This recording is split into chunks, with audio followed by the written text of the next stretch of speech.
everyone, it's me, Krista. Welcome back to my channel if you've been here before. If not, welcome for the very first time to my little art corner here on YouTube. Today, I am doing a second project using the markers that came in the December premium box for Sketchbox. The first project, I did a black cat, and I used the Copic paper that came in the box. Today, I'm going to be using the Bristol board, the Strathmore one, that also came in this month's box. We got two different kinds of paper, so I'm doing two different videos to test them out on different projects individually.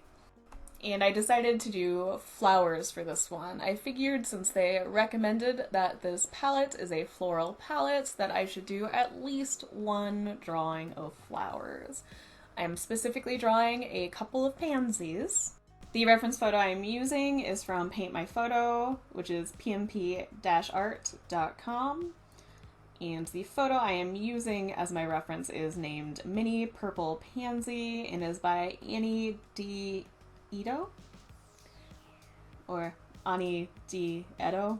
I'm probably messing it up. I will put that name on the screen right now. Since I did some testing and I did the previous project, I have a fair idea of what the colors actually look like, so I tried to find a photo that had some similar colors going on.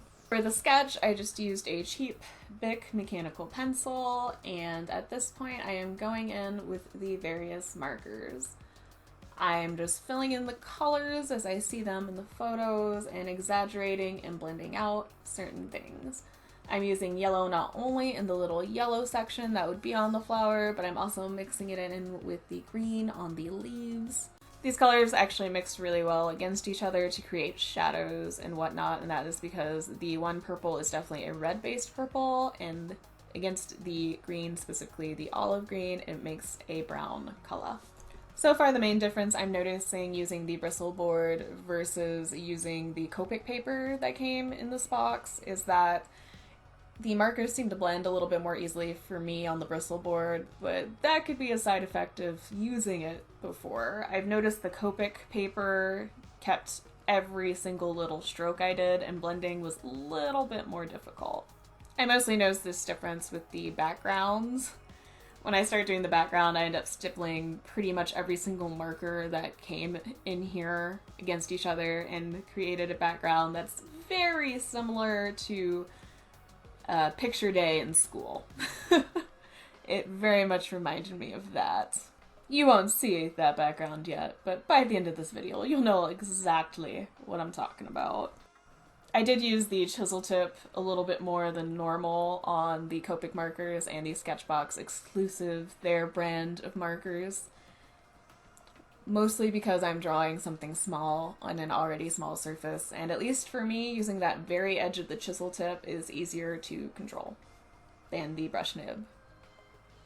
I'm probably in the minority there. And at this point you can see my beginning insinuations of a background. I am purposely trying to use the greens more towards the purple part of the flowers and using the purples more towards the stems and leaves. This is to help me differentiate a little bit better where the flowers are and where the background is. I do end up pulling in a white gel pen later to further define this. I noticed as I was going that because the colors are so similar in tone that it was getting a little muddy looking. I also decided to use the black liner much less in this drawing. The first reason is that I tested out pretty thoroughly with the black cat, and the second reason is I still wanted there to be a little bit of softness with the flowers. I have a tendency when drawing flowers to not make them look soft enough. I overline a lot of things and I end up making it look much harsher than they probably should. Since I know that's a habit of mine, I was trying to think about that as I was going with this specific project. I think after doing the second project too, I have a better understanding of how the colors that were curated for this box work together. When I first opened it up, I wasn't very excited about the color selection, mostly because it's something we've kind of been given before, but especially that neutral gray and olive green. I don't like neutrals very much. I'm very much a rainbow bright kind of child. I need to throw all the colors at everything. But after doing the second project, I realized that these colors do work fairly well together, and I learned a couple of different ways to apply the colors. That's what I really enjoy about doing these art supplies unboxings, is a lot of it's stuff I've either never worked with or particularly might not like working with, and their color selections I wouldn't normally make. And it pushes me outside my little comfort zone. And I feel like every single project I do with these, I am learning something about the media or the color palette. And I'm excited by that. I really like learning stuff, and I like playing around with art supplies.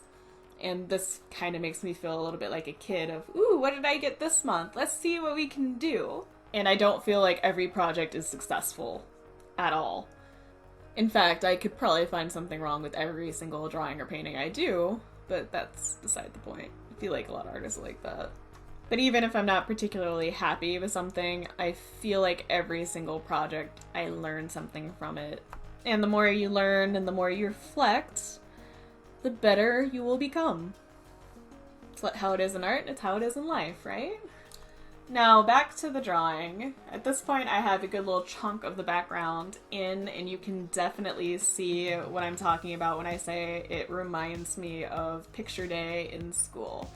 Those very specific gradient backgrounds they have.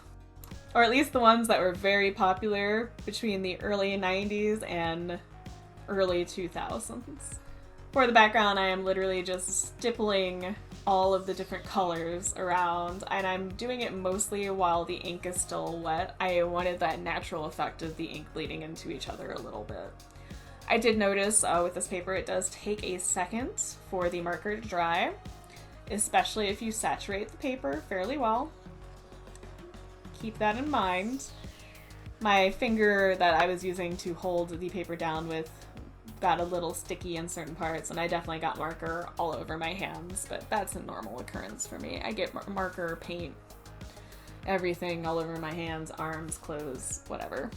I got oil paint in my hair once. That was fun. I ended up using some Dawn, some dish soap to get it out, and it didn't happen immediately. That was like a week of using Dawn, and it just slowly but surely came out. I dye my hair a lot, so people thought it was an intentional green streak. So that worked in that regard.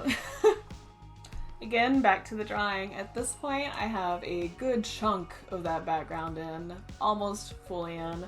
I'm just using certain colors to help marry it together a little bit more.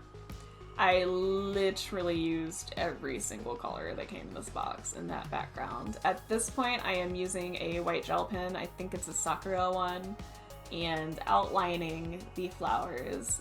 At first I thought it looked a little harsh, and I tried going over it with the pumpkin color like I did with the cat whiskers, but I didn't like how that looked. I liked it better with the stark white. I feel like it gives the flowers this impression of them being some magical little fairy home flowers or something. After I get in the full outlines using the white, I do go in with the gel pen in certain areas to help pull out more highlights, and I go in with the Sketchbox black liner to darken up certain areas.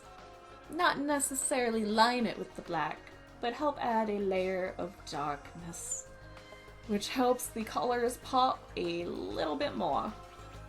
For a while I jump around the piece, doing some additional lines, adding a little bit of white here, a little bit of darkness there, touching up the background with some other colors every once in a while.